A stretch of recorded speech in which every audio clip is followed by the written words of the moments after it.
नमस्कार, मैं हूं संजय शर्मा। आप देख रहे हैं 4 PM न्यूज नेटवर्क। जाने माने पत्रकार अभय दुबे जी के साथ रोज शो करता हूं। मैंने अभय दुबे जी से पूछा कि कांग्रेस का मत प्रतिशत हरियाणा में लगभग भारतीय जनता पार्टी के बराबर है, कम नहीं है, सीटें भी बड़ी हैं। फिर क्या कारण है कि कांग्रेस को अपने अंदरूनी झगड़ों का सामना करना पड़ रहा है? तारिक अनवर जैसा नेता आरोप लगा रहे हैं, सहयोगी दल चाहे संजय राउत हो या अखिलेश यादव हो, उन्होंने अपने तेवर दिखाने शुरू कर दिए हैं। कांग्रेस को अब किन-किन फ्रंट पर लड़ाई लड़नी पड़ेगी? जो लोकसभा चुनाव के बाद कांग्रेस का बहुत तेजी से ग्राफ बढ़ रहा था, मोदी जी का कम हो रहा था, क्या उसमें कोई डेंट आएगा? या राहुल गांधी फिर कहेंगे कि चुनाव आते-जाते रहते हैं, हम नई ताकत के साथ खड़े होंगे? ये तमाम मुद्दे हैं। मैंने अवैध जी से पूछा कि आम आदमी पार्टी से पंगा क्यों ले रही है सरकार? आतिशी का मकान जिस तरह खाली कराया गया, वो बहुत शर्मनाक था कि किसी मुख्यमंत्री का सामान ऐसे बाहर रख दिया गया हो। जाहिर है, राजनीति की बातें हैं, अभय जी के साथ बहुत मज़ेदार बातें हैं। ज़रूर सुनिएगा, पूरी सुनिएगा। चलते हैं अभय जी के पास। आपसे रिक्वेस्ट है, चैनल को जॉइन करना और सब्सक्राइब करना ना भूलें। 4 PM न्यूज़ नेटवर्क में स्वागत है अभय द्विवेदी आपका। हरियाणा के चुनाव नतीजों के बाद कांग्रेस को फिर अपने घर में भी कुछ मुसीबतों का सामना करना पड़ रहा है। पार्टी के तारिक अनवर जैसे नेता कांग्रेस पर सवाल उठा रहे हैं कि हमें आत्ममंथन करना चाहिए। वहीं सहयोगी दल थोड़ा-थोड़ा आग दिखाने लगे हैं। संजय राउत ने बयान करके बीजेपी की तारीफ कर दी कि चुनाव बहुत अच्छा लड़ा और कांग्रेस को इतना ज़्यादा घमंड में नहीं जाना चाहिए, भाव था। अखिलेश यादव ने 10 उपचुनाव वाले में से 6 पे अपने प्रत्याशी घोषित कर दिए। कांग्रेस 5 टिकट चाहती थी। इस तरह की बातें सहयोगी दल की तरफ से भी आने लगी हैं और कारण सोशल मीडिया पे कई जगह ट्वीट हो रहा है इस तरह का कि जैसे कमलनाथ ने कह दिया था, कौन अखिलेश वो अखिलेश। दीपेंद्र हुड्डा ने कहा था कि यहाँ समाजवादी पार्टी की कोई ज़रूरत ही नहीं है हमें, यहाँ पे कोई है नहीं समाजवादी पार्टी का अस्तित्व। आम आदमी पार्टी ने भी 4-5 सीटें ऐसी हैं जहाँ पे भले ही उनके कम वोट पाए, लेकिन अगर वो वोट कांग्रेस को मिल जाते तो शायद कांग्रेस का प्रत्याशी जीत जाता। ये सारी परेशानियां अब इंडिया गठबंधन के सामने आने लगी। आपको क्या लगता है, महाराष्ट्र चुनाव से पहले कांग्रेस अब इन परेशानियों को, सहयोगियों को किस तरह उनका भरोसा जीत पाएगी?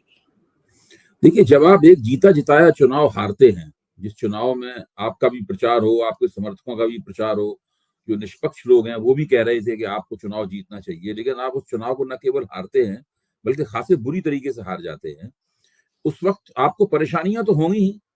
आपकी जो बार्गेनिंग की, सौदेबाजी की ताकत जो है अपने सहयोगियों के साथ वो कम होगी, और जो पार्टी का नेतृत्व और पार्टी का जो रणनीति बनाने वाला मंडल है, उस मंडल की पार्टी के कार्यकर्ताओं नेताओं में साख गिरेगी। भाई, जो जितनी बढ़िया रणनीति बनाने की उम्मीद लोग कर रहे थे कांग्रेस से, कांग्रेस ने उतनी बढ़िया रणनीति तो नहीं बनाई। अभी आप चाहेंगे तो इस विषय पे आगे चर्चा की जा सकती है कि उसकी रणनीति में क्या समस्याएं थी। और अब देखिए, महाराष्ट्र का चुनाव होने वाला है, झारखंड का चुनाव होने वाला है। तो ऐसी स्थिति में जो महाराष्ट्र में तो कांग्रेस हरियाणा की तरह अकेले चुनाव नहीं लड़ेगी। वहां तो महाविकास आघाड़ी है, जहां पर दो समान रूप से शक्तिशाली पार्टियां कांग्रेस के साथ हैं। शरद पवार की राष्ट्रवादी कांग्रेस और उद्धव ठाकरे की शिवसेना। वो कोई कांग्रेस से कमजोर पार्टियां तो है नहीं। उनके नेताओं की भी अच्छी प्रतिष्ठा है। यहां तक कि मैं समझता हूं कि कांग्रेस में इतने प्रतिष्ठित नेता नहीं है जितने प्रतिष्ठित नेता उद्धव ठाकरे और शरद पवार है। तो ऐसी स्थिति में महाराष्ट्र में भी उन्हें दबाव का सामना करना पड़ेगा, और पार्टी के भीतर भी इस तरह की बातें उठेंगी। देखिए, कांग्रेस जो है वो भारतीय जनता पार्टी जैसी पार्टी नहीं है। भाजपा में चुनाव जब कोई हारती है भाजपा, तो वहां पर केंद्रीय नेतृत्व के खिलाफ नसीहत देने वाली आवाजें नहीं उठती, जैसी तारिक अनवर ने नसीहत सी दी है। वहां पर सब लोग चुप रहते हैं, और जब उनसे पूछा जाता है प्रवक्ताओं से, प्रवक्ता कहते हैं कि हम लोग आत्ममंथन करेंगे, बस इसके अलावा और कुछ भी नहीं होता भारतीय जनता पार्टी में। भारतीय जनता पार्टी में पहली बार चुनावी हार पर जो बड़े पैमाने पर अनुशासनहीनता और विवाद देखा गया, वो लोकसभा चुनाव की उत्तर प्रदेश की पराजय के बाद देखा गया था। वो एक अपवाद स्वरूप घटना थी जो बहुत ज्यादा चला, इतना ज्यादा चला कि उससे भारतीय जनता पार्टी की साख काफी गिरी। और हम सब लोगों ने उसकी समीक्षाएं की और पाया कि भाजपा के आला कमान की साख गिर रही है। तो वही स्थिति इस वक्त कांग्रेस के सामने है। हरियाणा का चुनाव तो कांग्रेस के हारने का कोई सवाल ही नहीं पैदा होना चाहिए था। पूरा का पूरा चुनाव कांग्रेस के हाथ में था, भाजपा के खिलाफ था। भाजपा के प्रवक्ता खुद भी मानते हैं, खुलेआम मान रहे हैं कि हमने तो 15 सीटों से चुनाव शुरू किया था। जब चुनाव शुरू हुआ था हम 15 सीटों पर खड़े हुए थे। उसके बाद कांग्रेस लगातार गलतियां करती चली गई और हमारी संभावनाओं का विस्तार होता चला गया। तो ये एक देखने की बात है। जब जब भाजपा के प्रवक्ता साफ तौर पे ये कह रहे हैं, कांग्रेस के भीतर से कुमारी शैलजा कह रही हैं कि भाई किसकी गलती है, इसकी शिनाख्त होनी चाहिए, उन लोगों का नाम सामने आना चाहिए जिनकी वजह से हम लोग ये चुनाव हारे। तो तारिक अनवर भी इस बात कह रहे हैं और लोग आपस कह नहीं रहे हैं, आपस में बातें बहुत हो रही होंगी। तो इस वक्त तो कांग्रेस के नेतृत्व को एक कुछ खूबी अपनी तरफ से दिखानी चाहिए। राहुल गांधी को कोई संदेश देना चाहिए अपनी पार्टी को, मैं ये मानता हूँ। मल्लिकार्जुन खड़गे को अपनी पार्टी को कोई संदेश देना चाहिए। भाजपा में भी दिया जाता है। भाई जब भारतीय जनता पार्टी कहीं चुनाव हार जाती है, नरेंद्र मोदी बुला के पार्टी कार्यकर्ताओं को बोलते हैं कि चुनाव हार गए, कोई चिंता की बात नहीं है, चुनाव में हार जीत तो लगी रहती है। ये सब बातें बोली जाती हैं भाजपा के अंदर। राहुल गांधी हर बार चुनाव हारने पे, बहुत चुनाव हारती है भाजपा, लेकिन हर बार नरेंद्र मोदी जैसा व्यक्ति जो चुनाव जीतने वाला माना जाता है, वो कहता है कि चुनाव हार गए कोई बात नहीं, अगली बार देखेंगे। तो ये सब भाजपा के, कांग्रेस के आला कमान द्वारा कहा जाना चाहिए। और जहां तक जो घटक दलों के साथ जो सौदेबाजी की बात है, वो तो खैर अभी नई नई पराजय हुई है, नई नई घटना हुई है, तो उसकी प्रतिक्रिया हुई है, धीरे धीरे करके सब चीजें संतुलित हो जाएंगी। वो मुझे ज्यादा चिंताजनक बात नहीं लगती। दूसरे मुझे लगता है कि ये जो 4 जून के नतीजे के बाद जब भाजपा ने बहुमत खोया और कांग्रेस की सीटें दूनी हो गई, उस वक्त कुछ एक इस तरह का माहौल भी बनना शुरू हुआ कि अब भाजपा का ग्राफ लगातार गिर रहा है और कांग्रेस का ग्राफ लगातार बढ़ रहा है। भाजपा जा रही है, कांग्रेस आ रही है। तो इस प्रकार का एक माहौल भी बनना शुरू हुआ। इस बनते हुए ये ऐसा माहौल जब बनता है जिसका आधार कम होता है, तो वो एक बुलबुले नुमा होता है। तो बुलबुला कभी ना कभी फूटता है। अच्छा हुआ कि कांग्रेस का बुलबुला ही जल्दी फूट गया हरियाणा के चुनाव। अगर ये बुलबुला बहुत देर तक कायम रहता तो कोई बड़ा नुकसान भी हो सकता था। अभी कांग्रेस को देखिए कई चुनाव लड़ने हैं। कांग्रेस को झारखंड का चुनाव जीतने में झारखंड मुक्ति मोर्चे की नजदीकी बड़ी बड़ी मदद करनी है। कांग्रेस को महाराष्ट्र में अच्छे परिणाम निकालने हैं। उसके बाद में कांग्रेस को दिल्ली में दिखाना है कि भाई वो 0 से आगे बढ़ सकती है। पिछले 2 चुनाव में कांग्रेस दिल्ली में 0 पे है। उसके बाद बिहार में तेजस्वी यादव की मदद करनी है कांग्रेस को चुनाव जिताने में। तो ये कांग्रेस के सामने बहुत बड़ा टास्क है, बहुत बड़ा कार्यभार है और उसके लिए उसको कमर कस लेनी चाहिए। और कांग्रेस इतना बुरी तरह हारी भी नहीं है, वोट प्रतिशत तो लगभग बराबर है, सीटें बड़ी ज्यादा आ गई हैं बीजेपी को। तो कांग्रेस की जिस तरह से मैं देख रहा हूँ कि सोशल मीडिया पे कुछ लोग कांग्रेस को ट्रोल कर रहे हैं, तो आपकी बात सही है कि तो फिर राहुल गांधी और खड़गे क्यों नहीं आ रहे हैं सामने? अब तक आके कहना चाहिए, मैसेज करना चाहिए हाँ, कि जरूर कुछ कहना चाहिए था। पता नहीं क्यों नहीं कहा उन्हें, मुझे ताज्जुब हो रहा है। हालांकि वो लोग ज्यादा जानते हैं, ज्यादा समझदार हैं। मैं कोई उनकी समझदारी में संदेह नहीं कर रहा हूँ। और केवल एक राज्य में पराजय से हम लोगों को कांग्रेस के प्रति निराशाजनक दृष्टिकोण भी नहीं अपनाना चाहिए। ये भी ठीक उचित बात। नहीं है कि अचानक हम लोग कहने लगे कि भाई सारी जो अभी तो खूबियां दिख रही थी सब खामियों में बदल गई। ऐसा नहीं होता है, ऐसा नहीं होता है। ठीक है, जो अब गलतियां हमारी भी समझ में आ रही हैं, पहले तो हमारी भी समझ में नहीं आ रही थी गलतियां, है? तो ये एक ऐसी परिस्थिति है जिसका कांग्रेस नेतृत्व को धैर्य से सामना करना चाहिए और सबसे पहले अपने कार्यकर्ताओं को तसल्ली देनी चाहिए, समझाना चाहिए। ये पराजय जरूर हुई है और महत्वपूर्ण पराजय है, लेकिन उसमें हिम्मत न खोएं।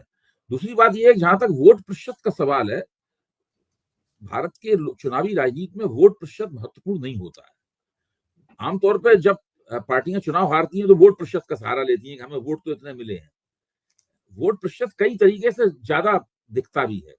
जैसे कि कांग्रेस का जो मुसलमान उम्मीदवार है, एक 95,000 से जीता, एक 1.25 लाख से जीता। तो अब एक एक उम्मीदवार जब इतनी ज्यादा वोटों से जीतेगा तो आपका वोट प्रतिशत बढ़ जाएगा, लेकिन सीटें नहीं बढ़ेंगी। भाई 1,10,000 वोटों से 10 उम्मीदवार जीत सकते हैं चुनाव। बहुत अच्छी जीत मानी जाती है 10,000 वोट से चुनाव जीत की। अब 1 लाख वोट से एक ही उम्मीदवार जीत रहा है, तो वोट प्रतिशत बढ़ गया लेकिन सीट आपको केवल एक मिली। तो इस तरीके से बहुत से वोट। जहां तक आम आदमी पार्टी के वोटिंग परसेंटेज का सवाल है, देखिए आम आदमी पार्टी को कुल 2.25% वोट मिले। ये बात सही है कि कांग्रेस ने एक सीट केवल 32 या 30 वोटों से गंवा दी। हाँ, एक सीट कांग्रेस ने 100 से करीब 118 कितने वोटों से गंवा दी। इस तरह कई सीटें कांग्रेस ने गंवाई हैं। लेकिन हम आपके सामने एक ऐसी सूची भी पेश कर सकते हैं, ऐसी 12-13 सीटें हैं जहां कांग्रेस के अपने बागियों को बहुत जबरदस्त वोट मिले हैं। हाँ, ये बात बिल्कुल सही है। 10,000, 20,000, 32,000 वोट मिला एक बागी को। तो हाँ, उसने हाँ। कांग्रेस के उम्मीदवार को तीसरे नंबर पर धकेल दिया और भाजपा कई से हार गया। भाजपा से हाँ, हार गया। मेरे पास सूची है इन उनकी। अगर आप चाहें तो वो अपने दर्शकों के फायदे के लिए इस सूची को पेश किया जा सकता है।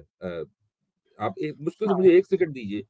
ये हाँ, सूची बिल्कुल जरूर। सही है, नाम सामने आ रहे थे और सोशल मीडिया पे लिखा जा रहा था कि हाँ, कांग्रेस के वो संगठन के वो लोग हैं जो ऐसे लोगों को जिन्होंने टिकट दे दिया, आप उनको देखिए कालका में 11,000 से कांग्रेस हारी है, जबकि बागी उम्मीदवार ने 32,000 वोट ले लिए। बाप रे! कुंडरी में कांग्रेस तीसरे नंबर पर चली गई, जहां कांग्रेस के बागी को 40,000 वोट मिले और वो केवल 2,000 वोटों से हारा। राई में 4,500 वोटों से कांग्रेस हारी। रिबेल ने 12,000 वोट लिए, बागी ने 12,000 वोट लिए। गोहाना में 10,000 से अंतराल रहा जीतने का, रिबेल ने 15,000 वोट लिए। सफीदों से मार्जिन 4,000 का रहा, अंतराल 4,000 का रहा जीत का। रिबेल ने 29,000 वोट लिए, बागी को 29,000 वोट मिले, 29,000 वोट मिले। दादरी में 2,000 से कांग्रेस हारी, जो बागी था उसने 6,000 वोट लिए। टिगांव में कांग्रेस तीसरे नंबर पर रही, कांग्रेस के बागी को 57,000 वोट मिले, 57,000 वोट मिले। आप सोचिए। सही अंबाला बात कैंट है। में कांग्रेस तीसरे नंबर पे आई, कांग्रेस के बागी को 53,000 वोट मिले। इसका मतलब ये है अभय जी। आसाम में 2,000 से अंतर रहा, कांग्रेस के बागी 16,000 वोट ले गया। अब आप हाँ, देखिए तो उचाना कला से 39 वोट से कांग्रेस हारी, केवल 39 वोट से, जबकि कांग्रेस के बागी को 32,000 वोट मिले। बाप अच्छा, रे! अब आप इसका विश्लेषण इस तरह भी कर सकते हैं कि वहां पर आम आदमी पार्टी को 4,000 वोट मिल गए। तो अगर आम आदमी पार्टी के साथ अलायंस होता तो कांग्रेस 32 वोट से नहीं हारती। लेकिन आप ये नहीं देख रहे कि जो कांग्रेस का बागी था वो वो 32,000 वोट ले गया। इसका अभी और मतलब कि भी हैं। ये इसका कव्वाली मतलब ये है कव्वाली में अभय जी 610 वोटों से कांग्रेस हारी। अभय जी, इसका मतलब मोटा-मोटा मतलब ये है कि संगठन के हाँ, स्तर पे कहीं चूक रही। पार्टी जब टिकट दे रही थी तो इस बात को चूकने में कहीं विफल रही कि किन व्यक्तियों को टिकट दिया जा रहा है। एक जगह तो मैं देख रहा था कि प्रत्याशी को 8-9 हज़ार मिले और जो एक्स एमएलए थी कांग्रेस की टिकट काटा गया, आप सही कह रहे हो, तो 45-46 हज़ार वोट मिले उसके। तो ऐसी जगह पे क्या संगठन की कमी रही? कुछ लोग ऐसे थे जिन्होंने टिकट गलत दिलवा दिए, कारण क्या रहा? संजय जी, ना तो हम लोग राजनीति के ना जानकार है, ना कांग्रेसी राजनीति के ना जानकार हैं। हुँ, बागी खड़े नहीं होते हैं, बागियों को खड़ा किया जाता है। खड़ा किया जाता है। हुँ, और हरियाणा के चुनाव में तो खास तौर से हर बागी, सबको पता था कौन किसका बागी है। हालत यह है कि आज इस बात को कोई कहा नहीं आ सकता। सुरजेवाला के अपने बागी खड़े हुए थे, शैलजा के बागी खड़े हुए थे, खुद भूपेंद्र सिंह हुड्डा ने बागी खड़े किए थे। हुँ। आप इससे अंदाज लगाइए। और जो बागी जिसका था उसने पहले ही प्रचार करना शुरू कर दिया था कि हम तो चुनाव, मतलब हुड्डा के सारे बागी कह रहे थे कि हम चुनाव जीते तो हम तो हुड्डा साहब के साथ चले जाएंगे। जब तक कांग्रेस चुनाव जीतते हुए दिखाई पड़ रही थी और उसकी चर्चा जोरों शोरों पे थी, तब तक ये बातें बड़ी अच्छी लगती नहीं सुनने में। लगता सही था बात। कांग्रेस की बड़े बल्ले बल्ले है, उनका कैंडिडेट भी जीत रहा है, उनका बागी भी बहुत आगे है। कहा जा रहा था कि बीजेपी तीसरे नंबर पर चली जाएगी कई निर्वाचन क्षेत्रों में, और वहां पर दूसरे नंबर पर कांग्रेस का बागी रहेगा, जो बाद में हुड्डा साहब के साथ चला जाएगा। हुँ। अच्छा, सब चीज पलट गई, घर क्योंकि को आग। जो भारतीय जनता पार्टी आगे चली गई और बागी दूसरे नंबर पे आ गया, और कांग्रेस का उम्मीदवार तीसरे नंबर पे चला गया, जो आधिकारिक उम्मीदवार था। हुँ। वो ये जो तक चर्चा हो रही है हरियाणा में, ये तक चर्चा हो रही है कि हुड्डा साहब ये चाहते थे कि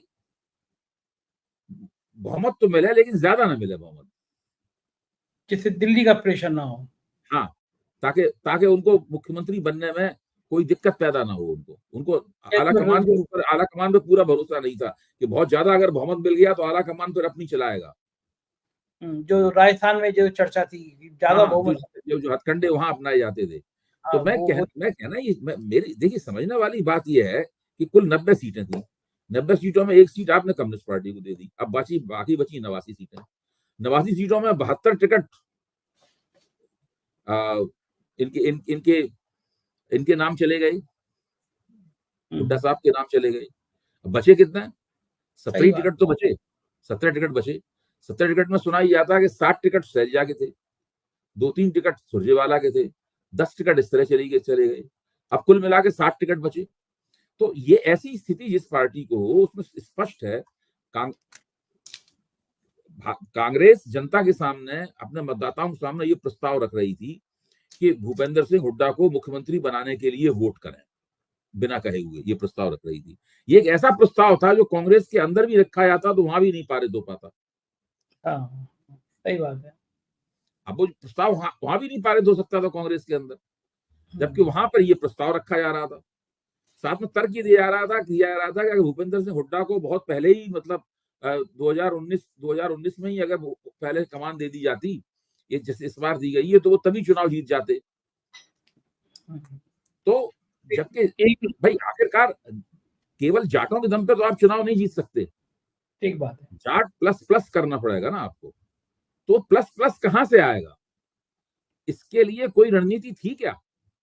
नहीं थी। और इसीलिए कहा जाता है कि आप कहते ये है कि 36 बिरादरियों के वोट हमें मिलेंगे, लेकिन बिरादरी आप एक बिरादरी की छोड़ के बाकी 35 बिरादरियों से क्या संपर्क था कांग्रेस का?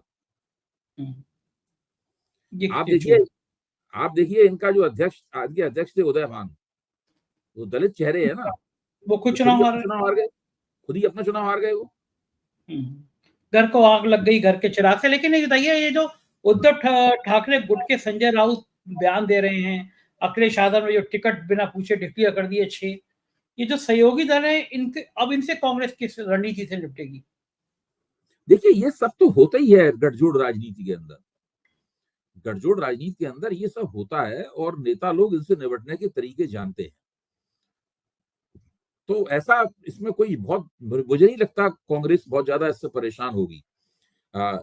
जो अपने उम्मीदवार घोषित कर दिए हैं, तो अभी बातचीत होगी, उसमें एक आध उम्मीदवार वापस भी लिया जा सकता है, मतलब ये तो सब होता ही रहेगा इसमें। और दूसरी बात यह है कि जो वहां पर उद्धव ठाकरे की शिवसेना के अखबार में लिखा गया है, वो बात देखा जाए तो गलत बात नहीं लिखी गई है उसके अंदर। भाई ऐसी कौन सी गलत बात उसके अंदर लिखी गई है? जो हम लोग बातें कर रहे हैं वही तो बातें हैं। तो कांग्रेस ने कहा है कि भाई चुनाव को पूरी गंभीरता से लड़ना चाहिए, अति आत्मविश्वास ठीक नहीं है। कांग्रेस का उदाहरण देकर उन्होंने अपने कार्यकर्ताओं को नसीहत दी है कि ओवर कॉन्फिडेंट होना ठीक बात नहीं है, उसमें धोखा हो जाता है। भारतीय जनता पार्टी ने लोकसभा में जो नुकसान उठाया था, क्यों उठाया था? वो बहुत ही अति आत्मविश्वास था। वो तो मानते थे कि हमारी 400 से भी ज्यादा सीटें आएंगी, एग्जिट पोल दे रहे हैं हम उससे भी ज्यादा जीतेंगे, इतना ओवर कॉन्फिडेंस था उनका। बाद में सबकी थूथू हुई, सबका मजाक उड़ा के नहीं उड़ा। संसद ने मजाक उड़ा, राष्ट्रीय स्वयंसेवक संघ ने मजाक उड़ाया, सब जगह इनका मजाक उड़ा, कार्यकर्ताओं में भी मजाक उड़ा होगा इनका। तो अब कांग्रेस ने जो हरियाणा चुनाव खोया है, जो उनको आसानी से जीत लेना चाहिए था, तो थोड़ा बहुत तो मजाक इनका भी उड़ेगा। सही बात है, सही बात है। ईवीएम पर सवाल उठाया तो निर्वाचन आयोग ने कहा कि ये जो कहा गया, ये अध्यक्ष की तरफ से कहा जाना चाहिए था। मतलब इशारा ये था कि पवन खेड़ा की तरफ से या बाकी नेताओं की तरफ से नहीं, ये मल्लिकार्जुन खड़गे को चुनाव आयोग को कहना चाहिए था। चुनाव आयोग ने इस तरह की बात कही है। क्या लगता है कि ईवीएम वाला मुद्दा, जो कि बहुत 99% चार्ज थी, जो पवन खेड़ा कह रहे हैं, कांग्रेस कह रही है, ईवीएम के मुद्दे को अब कांग्रेस को और प्रमुखता से उठाना चाहिए कि ईवीएम हटाओ, एक अभियान चलाना? कांग्रेस को ये विश्वास है संजय जी कि उनको एक ईवीएम के जरिए एक षड्यंत्र करके हरा दिया जाता है, और भारतीय जनता पार्टी इसका बड़ा सावधानी से और चालाकी से इस्तेमाल करती है। वो कहीं कहीं जिता देती है। एक थीसिस निकल के आ रही है, दक्षिण भारत में जिता देती है, केरल में जिता दो, कर्नाटक में जिता दो, है, लेकिन जो हिंदी पट्टी है वहां के महत्वपूर्ण चुनावों में मत जीतने दो। अच्छा, हालांकि लोकसभा चुनाव में अगर वो इस तरह से, अगर भाजपा में वास्तव में ये क्षमता है ईवीएम का इस तरह इस्तेमाल करने की, तो उत्तर प्रदेश में क्यों सीटें वो हारती इतनी? सही बात है। वो राजस्थान में आधी सीटें क्यों हारती? खुद हरियाणा में ही आधी सीटें क्यों हारती? तो नरेंद्र मोदी को शौक था बहुमत खोने का। अच्छा, तो पहले इस बात का जवाब भी कांग्रेस को देना पड़ेगा।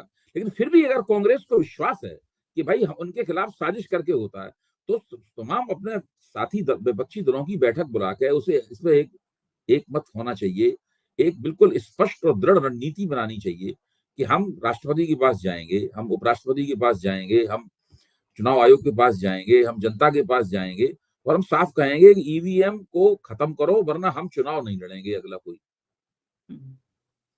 अच्छा, एक आपको बड़ा ध्यान आंदोलन। होगा लोकसभा चुनाव के बाद में जो एसोसिएशन फॉर डेमोक्रेटिक रिफॉर्म है, एडीआर है, उसने कुछ आंकड़े दिए थे जो चौंका देने वाले आंकड़े थे। उस पर कांग्रेस के प्रवक्ता ने नेशनल प्रेस कॉन्फ्रेंस भी की थी। वो आंकड़े ये थे कि जितने वोट किसी निर्वाचन क्षेत्र में या बूथ पे पड़ते हैं, जब काउंटिंग होती है तो उससे ज्यादा या कम हो जाते हैं वोट। भाई वोट तो कोई डिब्बे में बंद तो है नहीं, इसमें कागज के नोट, कागज के मतपत्र भरे हुए हैं। वो तो ईवीएम में बंद है नोट, वोट। अब ईवीएम में जो वोट बंद हैं, उन जितने वोट ईवीएम दिखा रही है, इतने वोट पड़े हैं, उस पर एक कागज पे सबके दस्तखत हो गए, दस्तावेज हो गया, भाई इस ईवीएम में इतने वोट हैं।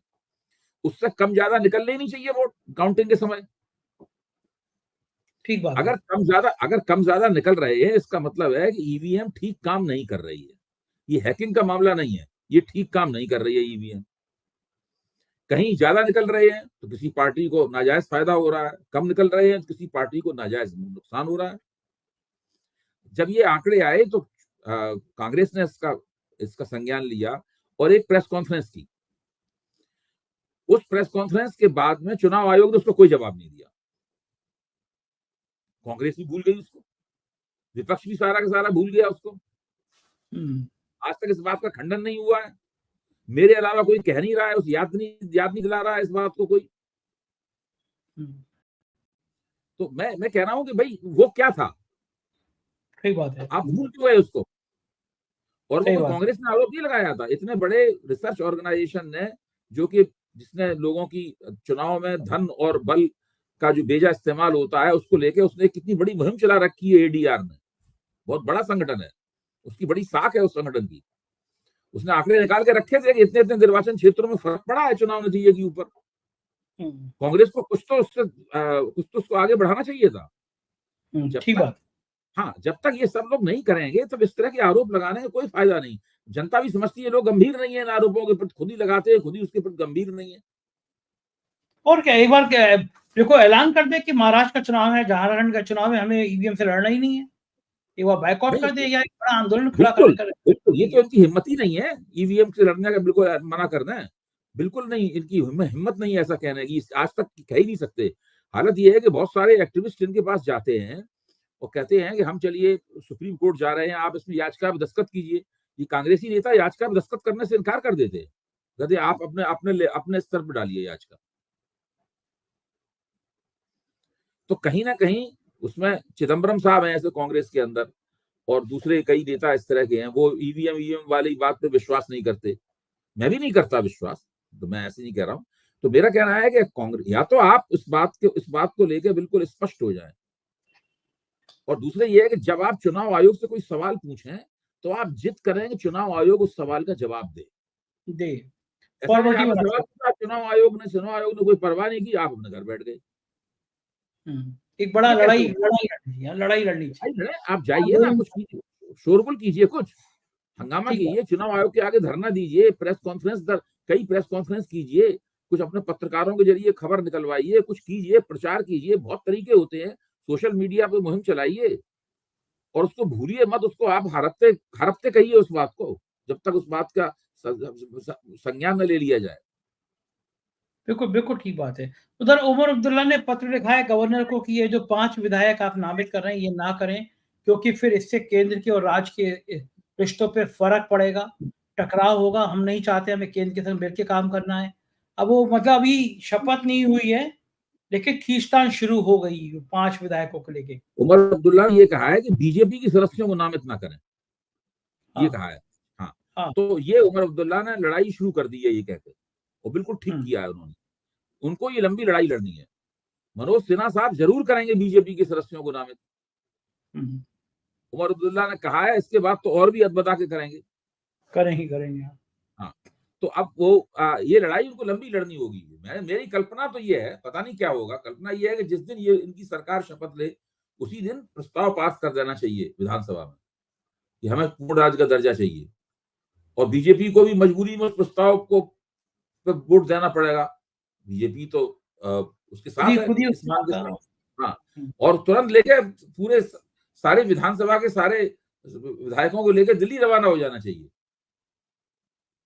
यहाँ परेड करानी चाहिए, ये सब आंदोलन करो, शुरू करो भाई, वरना नहीं मिलेगा आपको पूर्ण राज्य का दर्जा। हाँ, इतना आसान नहीं है। और वो मनोज इतना सिन्हा डिफेक्टिव चीफ मिनिस्टर बने रहेंगे। बिल्कुल ठीक बात, इतना आसान नहीं है। इधर बीजेपी को पता नहीं क्या समस्या हो गई है, चुनाव सिर पर है और आम आदमी पार्टी के संग ऐसा पंगा कर रही है, फायदा आम आदमी पार्टी को मिल जाता है। आतिशी का मकान खाली करा दिया, टेम्पो में भर के सामान बाहर रखवा दिया कि मुख्यमंत्री का बंगला खाली होता, तो ऐसा कौन करता है कि मुख्यमंत्री का बंगला ही खाली करा दिया जा रहा हो? ये जो जितने पंगे कर रहे हैं, ये सब करने से दिल्ली के अंदर आम आदमी पार्टी बहुत ही मजबूत राजनीतिक ताकत है, नंबर 1 की राजनीतिक ताकत है। जो पार्टी लगातार 3 चुनाव जीत चुकी है, अभी एनडीएमसी का भी चुनाव जीती है, और उसके सब नेता भी अब बाहर आ गए हैं, और उनके दिन रात वो लोग काम कर रहे हैं, वो सड़कों पर सक्रिय हैं, मोहल्लों में जा रहे हैं, इलाकों में जा रहे हैं, वो बहुत सक्रिय हैं, क्योंकि अभी तक जो बीच में जो थोड़ी निष्क्रियता रही, उन सबकी वो भरपाई करना चाहते हैं। तो भारतीय जनता पार्टी ज्यादा गड़बड़ करेगी तो उसको बहुत दिल्ली की राजनीति में नुकसान होगा। बिल्कुल ठीक बात है। ये लग भी रहा है कि आने वाले समय में नुकसान हो सकता है। बहुत-बहुत शुक्रिया अभय जी, आप हमसे जुड़े, बातचीत की, थैंक यू। तो ये थे अभय दुबे जी, मुझको यकीन है ये बातचीत आपको पसंद आई होगी। अपनी राय से अवगत कराइएगा। शुक्रिया, थैंक यू।